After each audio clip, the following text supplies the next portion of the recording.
I'm going to introduce our first speaker. She's from Indiana. She's a Bridges to Life volunteer in Indiana. She speaks to groups in Indiana for Bridges to Life. She's had a serious crime affect her life. Her name is Misty. She's coming forward, and I'm going to just let her tell her story, and we'll go from there. Wow. I'm a victim of a violent crime that happened to me in October of 1992. I was using a payphone in Indianapolis. A guy walked up to me, asked me how long I was going to be on the phone. I said just a few minutes. I turned around to be shot in the head. The bullet entered the front left side of my cheek, went down, severed my carotid artery, went through my esophagus, bounced up, lodged between the muscle, broke my top two vertebrae in my neck. I fell to the ground. When I fell to the ground, my head went underneath the front tire of my vehicle. I laid there. I couldn't move my body. I really didn't know at the time when it hit me. I didn't hear the gun go off. I thought I was punched. I was trying to get my thoughts together. As I was laying there, I was thinking to myself, I knew where I was, and I could remember everything. I was thinking, please, Lord, do not let my car start. After that, I could see I was laying face down, and blood was everywhere. I could see feet going around the side of my car to get into my vehicle. Once a few minutes had passed, he exited my vehicle and left me there. I was gurgling in my own blood. I couldn't breathe. I was gasping for air. A few minutes later, a guy that was driving down the interstate seen my body laying there on the ground and pulled over. I was fortunate enough that he was an EMT and he was skilled. He started performing life-saving actions, and a few minutes later the ambulance pulled up. I was taken to a gunshot hospital in Indianapolis. I remember them taking me out of the back of the ambulance. I was kind of in and out of consciousness. Once I got into the back of the emergency room department, I heard a lot of chaos and nurses and detectives, and I started seeing my family come in, and I remember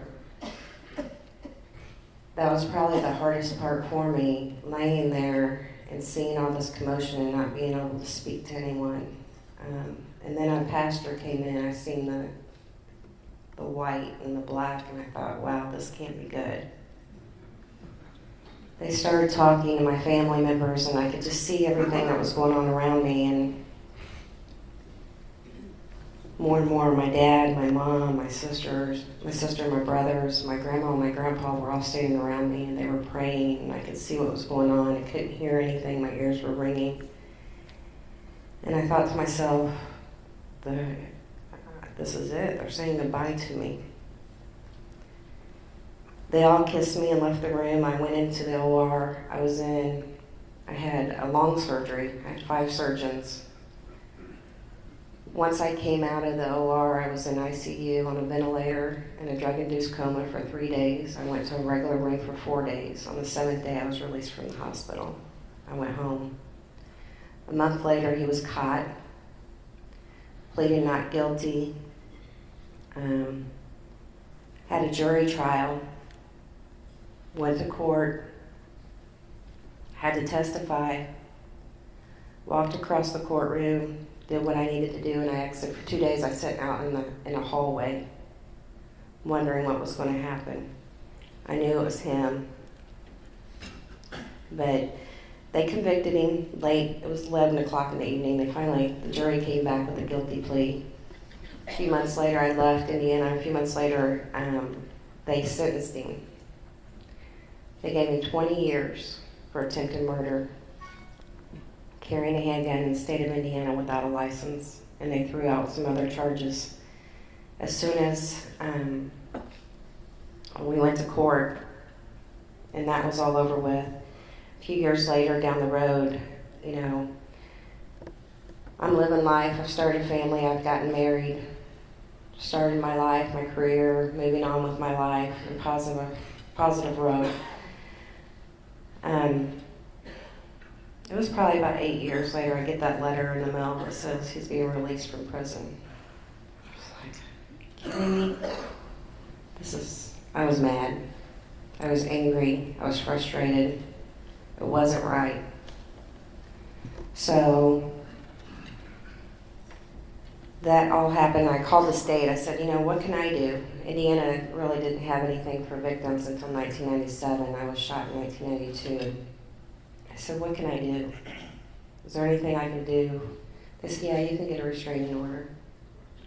So I filed for a restraining order, got the paperwork. That meant I had to go back to court and see him again after all this. So when I went back to court that day, I went. My brother was with me. It was a long 4 hours in the courtroom. I was standing outside. I was very ill, sick, nervous, vomiting. Came out of the restroom, and the guy walked up to me and said, do you know where this courtroom is? And I pointed because I knew who he was, but he didn't know who I was. So I went over to my brother and I said, let's leave. I don't want to do this. He doesn't know who I am. Let's just go. And he said, no, you're here because you wanted to be here. This is what we need to do. Let's do it. So I went through the court process. The judge called us up to the table. I was on one side, he was on the other. The judge granted the restraining order. As I was leaving the courtroom that day, he said, Your Honor, can I say something to Misty? And my brother erupted. No, it protected me. No, I'm not. No, you can't say anything to her. Nothing you can say could change anything. So we left the courtroom. They took him off to a small room in the back of the courtroom, and we left the building. They kept him there for a while. I went on with my life, and, so much was weighing on me about what he was actually going to say to me in the courtroom that day. So I wrote his parole officer a letter stating, I want to know, will you give me the chance to find out? I'm prepared for whatever this is. I was expecting, nothing worse could happen than what's already happened, so please let me have the chance. I got a letter back denying those, I couldn't do that. And this was past the restraining order stage. They said, no, you can't do that. We're not allowing it. So a few years later, I went and I thought it was still weighing on me. And in the back of my mind as a victim, you always want to know why. Why did you pick me?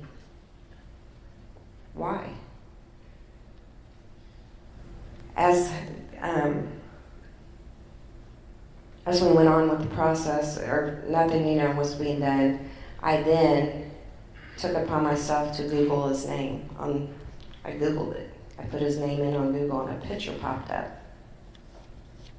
And it was him, the governor from Indiana, his wife, and Miss America. I was angry. I thought, what in the world? So I sent the email to my brother, and I'm typing, I'm frustrated, and I'm angry, and I'm bitter. And my brother said, just calm down, So I thought, no, I'm the victim. I deserve to know why. I want to find out why. No one else wants to help me. I actually wrote a letter to the governor of Indiana, and I thought I attached the attachment, but I didn't. They responded back and said, what are you talking about? So I realized that I didn't send the attachment, so I resent it to him, and I never got a response. So at that point, I typed in his name in Facebook on my phone one day. I was on my lunch break, sitting in my car. And I thought, I felt like I was at a point in my life that I didn't need to fight with him. I didn't need to argue with him. But I didn't need to know why. Nobody's given me the chance.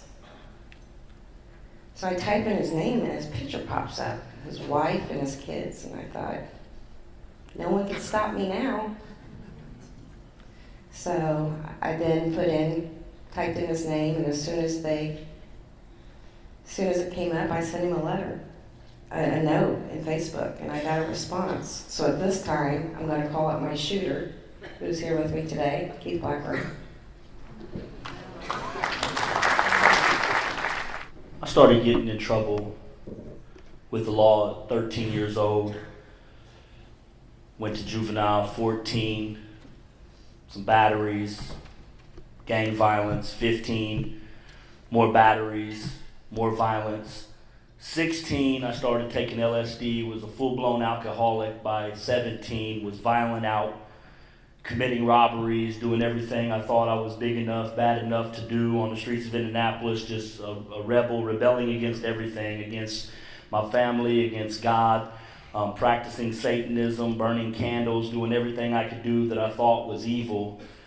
On October 18th, 1992, I was out searching for a car, to steal a car to go commit a robbery, and I saw a Burger King restaurant, and an opportunity with the driver of the car was on a payphone, and I figured, well, the keys should be in the ignition, so I went to the rear of the vehicle and confirmed, yes, the keys are in the ignition. At that time, the owner of the vehicle, Misty, looked at me, and I said, how long are you going to be? She said, just a moment. But in that split second, I decided I was going to pull a gun, put it to her head, and pull the trigger to make sure nobody would witness my crime I was committing of auto theft. As her body fell, I got into her car. I got into a car that didn't belong to me, that belonged to somebody else, with every intent of just driving off into the night to do more evil, to do more crime. I tried to start the car. Nothing. I checked all the gears, the clutch, tried it again. Car did nothing. Tried a third time. Nothing happened. I took her purse from the passenger seat, and I left the scene, giving no thought that I just left an innocent woman to die in a parking lot, lying underneath her vehicle. I didn't even think about it, blacked it all out, went on with my life. A month later, detectives came to my house. I said, I'm not guilty. I didn't do anything wrong. Went to trial. I said, I'm not guilty. I didn't do anything. It wasn't me. You've got the wrong person. Lying to myself, lying to my family, lying to Misty, lying to her family, saying, I'm not guilty. I didn't do it. It's not me. You need to be looking for the person that did it. For 3 years in prison, I kept that lie. I kept my not guilty plea. And I was sitting in a jail cell behind a 40-foot wall in Pendleton, Indiana. And I was sitting in this cell on my 21st birthday, and my mother requested a song on the radio. I don't know if anybody knows Merle Haggard, Mama Tried. I wasn't really a country music fan, but this song played, and I was sitting 21 years old, my birthday, sitting in prison thinking about, man, this is not the life I want. And an officer came by, a correctional officer, said, man, you're 21. Don't you wish you could be in the bars? I said, sir, I'm sick of bars. And that was for the first time in my life, I was sick of bars. I was sick of crime. I was sick of a life. I'd spent time in prison, still doing crime, getting all tattooed up, still getting high, still drinking, still doing, if I would have let me out then, I would have committed more crimes. But now I was really wanting to change, but I didn't know how to change. An older guy, called him old school down the range, he was probably only about 30 then. He told me, man, if you want to change, he said, change your nouns. I said, man, I dropped out of high school. I don't even know what a noun is. He said, a noun's a person, place, or a thing. He said, change the people you're with, the places you're going, and the things you're doing. I said, man, I'm in prison. I can't change. He said, man, people change in prison every day. He said, you're in a cell. He said, go put a request in, go to the dorm. You'll be around new people, new environment. And I listened, and I did what he said. I showed up in the dorm, and my bunk was right next to a man who introduced to me Jesus Christ. And when I learned about grace and mercy and the power of the cross and the power of the blood and the power of God, it was awesome, but I was still lying. I told the Lord I didn't do it. He said, what? I'm not guilty. You're not what? I didn't do anything. You know. God's truth and my lies collided right there in a dormitory, and I had to make a decision. Was I going to be accountable for my actions? Was I going to take responsibility, or was I going to continue to live a lie that had got me nowhere but prison and one day would be my death? I wrote my mother a Mother's Day card in 1996. I said, Mom, I'm guilty. With them words, the Lord just filled such a peace over me, and my new life began, and I began studying.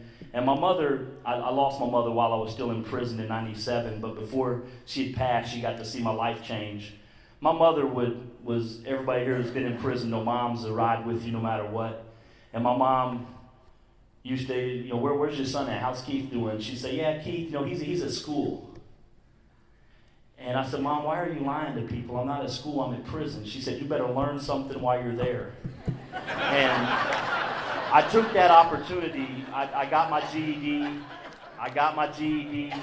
I got an associate's degree. I was working towards my bachelor. I got out of prison in 2001. I didn't do enough time. I went to court as the restraining order that Misty talked about. How do you say I'm sorry to someone you shot in the head and left them to die? How do you apologize? I didn't know, but I knew God wanted me to. I knew I wanted to. I knew I wanted opportunity. I tried to take the opportunity, and it didn't work out then.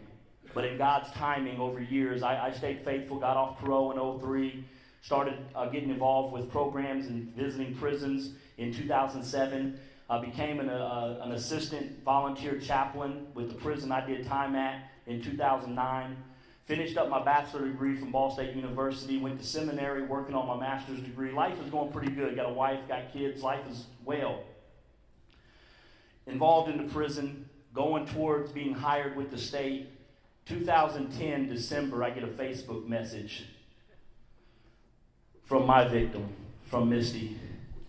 And my whole body just began to tremble. You know, what, the last time I see it didn't go well. What do I need to do? What can I do? How can I make this right? She said she wanted to talk to me. She had forgiven me. I mean, I was just overwhelmed with emotion. Like, wow, this is real.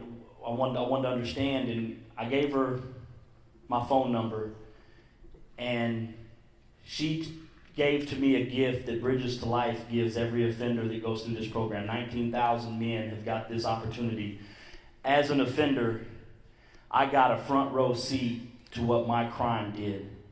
I listened for an hour to Misty on the phone tell me what my bullet did from my gun. That bullet I put in my gun, my finger that pulled the trigger, I learned that night that her head fell underneath that wheel. I didn't know. For years I said, why didn't the car start? I found out she was underneath that tire praying that the car wouldn't start. I didn't know that. I didn't know that my bullet for 2 years stayed in her body. It was lodged in her neck for 2 years.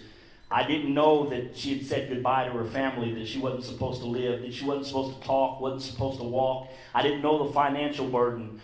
One of the most painful things I discovered that night, I heard, and it really tears me up to this day, is I was a high school dropout, headed nowhere but penitentiary or the graveyard.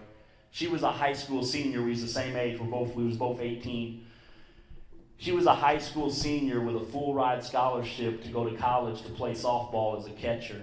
My bullet, my actions, I robbed her of a college education. I took away her dreams by my actions. She didn't do anything wrong. My choice took all of this from her and caused all this pain. And all these years of anger and bitterness and pain towards me, toward the system, was all my fault. And I took responsibility for it, but where do you go when you start hearing this? Was there a program? What we do, well, I was in seminary at Indiana Wesleyan, and I met a man named Jack Brady, sitting right here at this front table. Wave, Jack. He's a criminal justice professor, but he was involved with this program in one of our prisons in Indiana called Bridges to Life. I'd never heard of it. He started telling me about this program. He said, yeah, we take victim speakers in, and they speak to the offenders, and lives are changed by the power of the story, and men take accountability and responsibility and repent and confess, and by faith they overcome the obstacles. Victims are healed. They overcome anger and bitterness, and it's just a win-win situation for everybody. And I'm like, wow, boy, do I got a story for you. Jack contacted Misty and said, hey, would you like to go into prison and share your story? She said, go into prison? I don't speak in front of nobody. And we got invited to go to his class, and then we went to Bridges to Life. And what Bridges to Life, the journey that we've experienced, Bridges to Life is the most profound work and program I've ever experienced. I've been involved with the system on both sides since 1992. Currently, I'm a Department of Corrections chaplain in Indiana. I work for the state.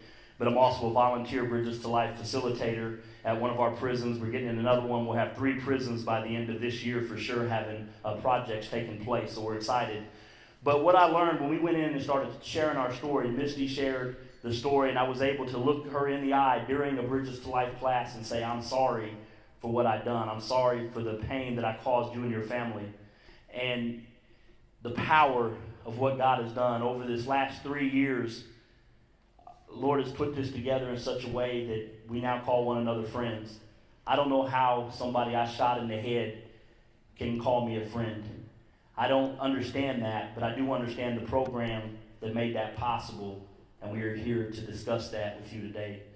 Bridges to Life is the most profound opportunity that you have. If you don't have the opportunity to speak, to go into the prison, but you can give financially to help support this work, it's one of the best dollars you will ever spend. As you heard earlier, testified that 24 hours, that one, I've watched men come in hard and not going to change, not planning on changing. By the end of the 14-week program, when they're graduating, they're totally different men, transformed by the power of their story, transformed by the power of Christ, and transformed by the power of victims coming in with that synergy and working with offenders. And I'm going to close with just one story, because I know Jack would tell me to tell it. Forgiveness is so powerful and real. We started speaking and sharing this story. We went to a criminal justice conference, and we was getting the room ready. And as we was speaking, getting ready to speak, Misty said, "Keith, are you going to be in this room for a minute?" I said, "Yes, ma'am." She said, "Can you please watch my purse for me? I'm going to the restroom." I stopped her. I said, "You realize what you just said?" And she said, "This forgiveness stuff is real. I didn't even think about it." That's what Bridges to Life does, and I thank you for being here today.